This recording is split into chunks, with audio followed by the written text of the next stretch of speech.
The second the boss walked into the bathroom, the woman nervously hung up her video call with her husband. Even though she reacted fast, Lisa still couldn't tell whether her husband had seen anything. Just to be safe, she immediately gave up on the rest of the poker game and urged her boss to drive her home. What she didn't realize was that this single decision would push them both straight toward death. On the drive back, the boss wasn't nervous at all. In fact, he confidently joked that since he was black, he blended perfectly into the night, so her husband probably hadn't noticed a thing. Lisa stayed silent and didn't dare answer her husband's second call. Right now, all she wanted was to get home as fast as possible. But not long after they hit the road, the gas warning light suddenly started flashing nonstop. With no other choice, they reluctantly pulled into a roadside 24-hour gas station. The place was ridiculously isolated, surrounded by empty fields and thick woods. There wasn't a single house in sight, and the whole area gave off an eerie feeling. The man stayed outside pumping gas while Lisa walked into the convenience store, hoping a cup of coffee would calm her nerves. The store was brightly lit, yet disturbingly quiet. Not a single person could be seen anywhere. Hello?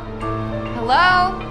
When nobody answered her calls, Lisa started feeling uneasy. Not wanting to stay any longer, she quickly left some cash on the counter and turned to leave. But by accident, she noticed the shelves behind the register were covered in blood. Lisa froze in terror and rushed toward the entrance. Then suddenly, a bullet shattered the glass and tore straight through her left arm, sending a wave of pain exploding through her body. Lisa dropped to the floor and crawled behind the shelves, barely daring to breathe. That was when she realized someone was trying to kill her from the shadows, and judging by the perfect accuracy, it was clearly a professional sniper. Lisa desperately crouched lower and screamed her lover's name outside, but no response ever came. Meanwhile, the man was completely lost in the music blasting in his car and couldn't hear the screams or gunshots from inside the store. Panic took over. Fighting through the pain, Lisa wrapped her wound with her jacket while staring nervously at the entrance. She wanted to call the police, but during the chaos, her phone had fallen near the doorway, directly exposed to the sniper's line of fire. Lisa tried crawling toward it, but the second she reached out, a bullet instantly destroyed any hope she had left. It was like the sniper could see everything. Every tiny movement she made was being watched. Lisa couldn't understand it. She was just an ordinary office worker who had never wronged anyone. So who wanted her dead this badly? Just then, the walkie-talkie on the counter suddenly crackled to life, and a man's voice came through. To Lisa, it felt like grabbing onto a lifeline, but she didn't dare walk over directly, afraid she'd get her head blown off. To test things first, Lisa grabbed 2 bags of chips and threw them high into the air.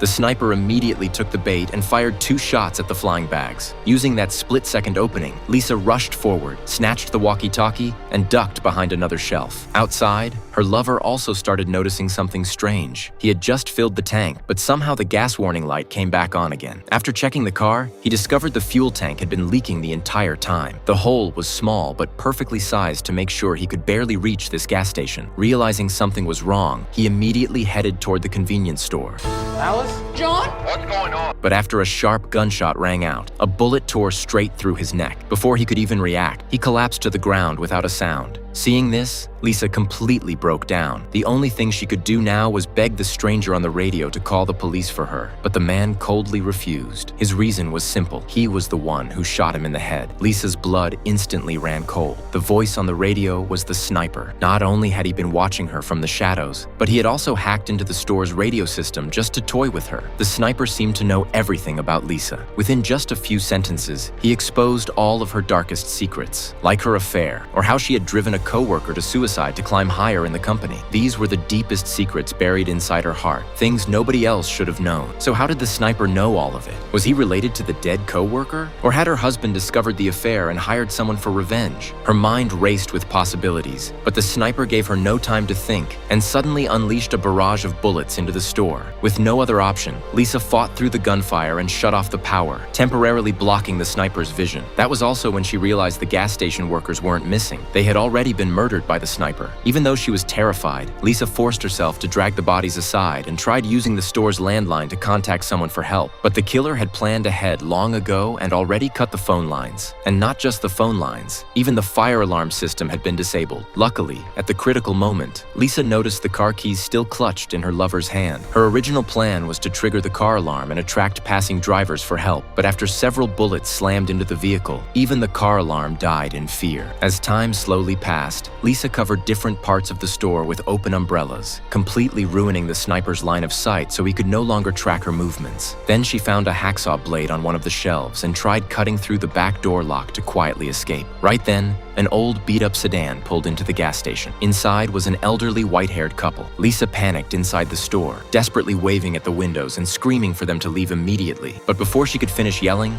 the old man's head exploded from a sniper shot. Even worse, the elderly woman met a horrific fate too. Get out of the way! Go!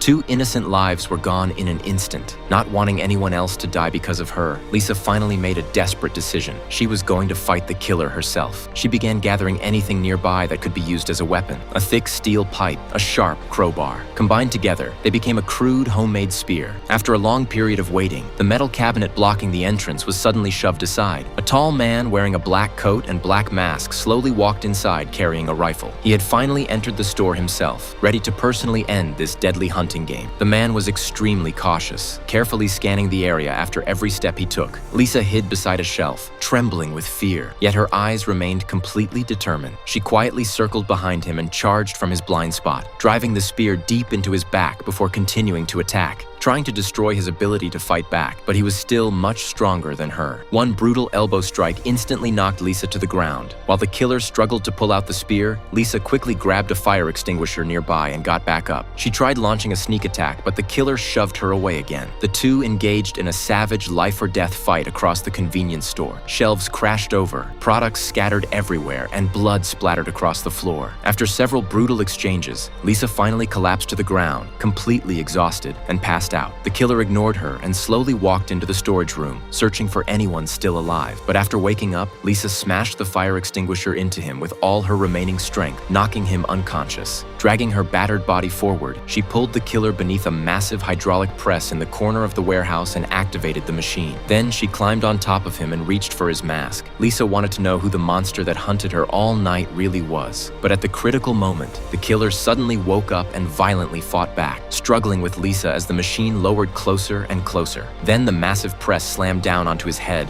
crushing his skull instantly. The monster was finally dead. But Lisa wasn't going to survive either. She had been shot in the abdomen, and blood kept pouring from the wound. In the end, she couldn't hold on any longer. As the sun finally rose, Lisa slowly closed her eyes forever.